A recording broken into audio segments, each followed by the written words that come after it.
I was playing with one of my friends this one day. He had me group up with 3 of his friends, and as soon as we lost, they were like, oh no, I don't know why we lost, blah, blah, blah. And so gave this guy criticism, and then he just completely flipped out. I was bronze, no name, random, who cares what you have to think. So I got really pissed, and then in that month, I got to rank 1. And that was when I knew I was pretty good at League of Legends, and I could do it. Zachary Aphromoo Black is a professional League of Legends player for the team 100 Thieves, whose career has spanned over 7 years. In this series, we're telling the stories of the people who continue to make League of Legends the phenomenon it is today. From streamer to star player, Aphromoo continues to captivate fans with his skilled play, outgoing personality, and determination to drive his team to victory. Today, we're looking back at his career-defining moments, which shaped him into one of the most recognizable faces in esports. But very good understanding of the blocks. Oh, the flat by Aphromoo! That's the kill picked up. Absolutely beautiful. To push himself that way. Look! The max range hook on NL after the cleanse from Aphromoo. And a lot of vision down here towards the bottom side of the map. The Inferno Wall will be hit. Oh my god, they get Wild Turtle in the mix of it all. Aphromoos feeling it. He is feeling it. A bullseye for him with that hook. Yeah, my parents weren't really supportive when I was balancing college and League of Legends. So while playing, they would cut off the internet for like a month, took away my PC for at least 2 months. But after a little while, once they realized you can make money doing this, I enjoy it. And, I'm giving 100% of my effort towards what I want to do. They finally, caved in and started supporting me a lot. And now my dad is insane because he always tells me, you should try this new pick, the patch notes hit. And he's like, oh, Zach, did you try this new build on Bard? I'm like, Dad, I think it's cool. And I like talking to him about the game. Early days of pro play, it was when the amateur scene, I guess, was around before LCS. So we would play Team Tournament Invitationals, IPLs, we would go to MLGs, and it would just be a random ragtag team. There wasn't any guarantee that, this could keep going as a livelihood until Riot introduced LCS. And I really wanted to play video games professionally. CLG was holding tryouts for support, and I was a AD carry main at the time for 3 years. And I was like, okay, I could probably do support. And that was when Doublelift had hit me up in solo queue to come try out for CLG. So I tried out, they really liked me, and I joined the team. My first impressions of Aphromoo as a player when I saw him was a leader, someone who wasn't afraid to speak out and be vocal. He was this super vocal player that really rallied the team around a team play, around a 5-man thing. And I was someone who was extremely selfish and only wanted the team to play around me. We were totally opposites, but I think the funny thing is we got along super well.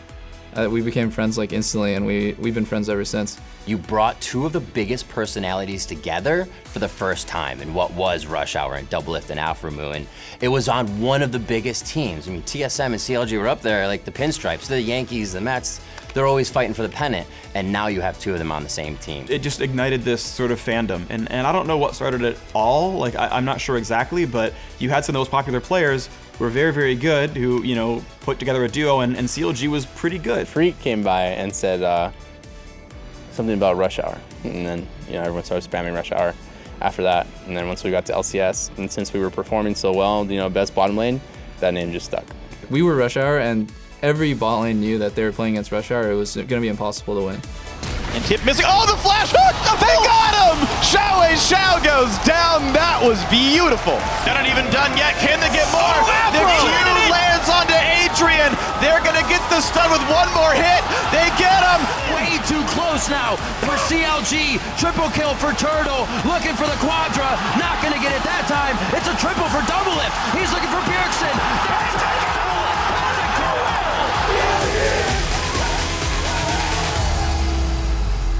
The troubles that Doublelift and Aphromoo, I guess we only knew they faced towards the end, were all apparently because these are the 2 best guys in the league. There's the Nexus. C9 gets a bye in the playoffs. The bottom lane was a huge issue for CLG. When you get to that level of play, it's understandable these guys are going to be butting heads, a little more intense when somebody makes a mistake because you're held to such a high regard. I, definitely didn't feel it was good to keep the same roster. Something had to change. And I at the time, didn't really want to play with Doublelift anymore since we'd played for about 4 years, and I felt like, needed to change.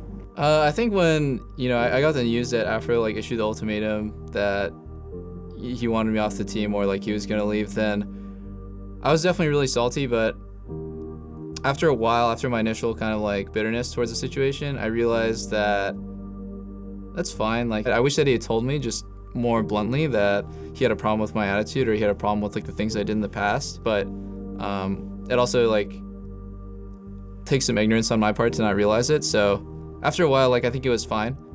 In late 2015, Doublelift left the team. Aphromoo would continue to play on CLG for 2 years, going to Worlds and MSI. After a long career with CLG, Aphromoo moved on and hunt for a new team. Out of the 10 LCS teams starting in Season 8, 7 approached him with competitive offers. He would enter a new age for League of Legends under 100 Thieves. Coming from CLG to 100 Thieves, I've learned a lot about, who I am as a person, how I want to be towards my teammates since moving different team dynamics and stuff like that. Working with him to try to solve any problems is always really easy because I think he's just a really good listener and he makes sure that you're not too mad or about anything, and we can just talk man to man. I think Aphro is now a household name in his own right, and that is awesome, that he has gotten so much better, that he's built his own brand and all of his fans, and he is a player you go out and grab just by himself because of what he can do and what he can bring to a team. Right, very first split makes the finals 100 Thieves. Right, that's no accident. He is a truly incredible player, and that growth has been awesome. Aphromoo has been able to help build the scene, but also show other players that building a brand is something that also is very accessible in that position, and it helps you grow. And I think we've seen Aphromoo year over year become exceedingly bigger because of that approach to loving the fans, loving the game, and wanting to help other people understand that more. Aphro's biggest strength is definitely his eye for plays. So he can visualize a play, and he can then, after visualizing it, get his teammates to execute on it really well. I think right now, it's fair to consider Aphromoo the best support in North America, potentially of all time. What I want to accomplish is definitely win a title under 100 Thieves. I got 2 on CLG, as well as make it to Worlds for 100 Thieves. I think that's one of the big things, especially in the new franchise league. After League of Legends, I really enjoy variety streaming in terms of just playing other games for fun. And I would most likely just be a content creator, streaming variety games after this. Yeah, I'll be playing games for the rest of my life, until I die. I'll have a console in my grave, come on guys.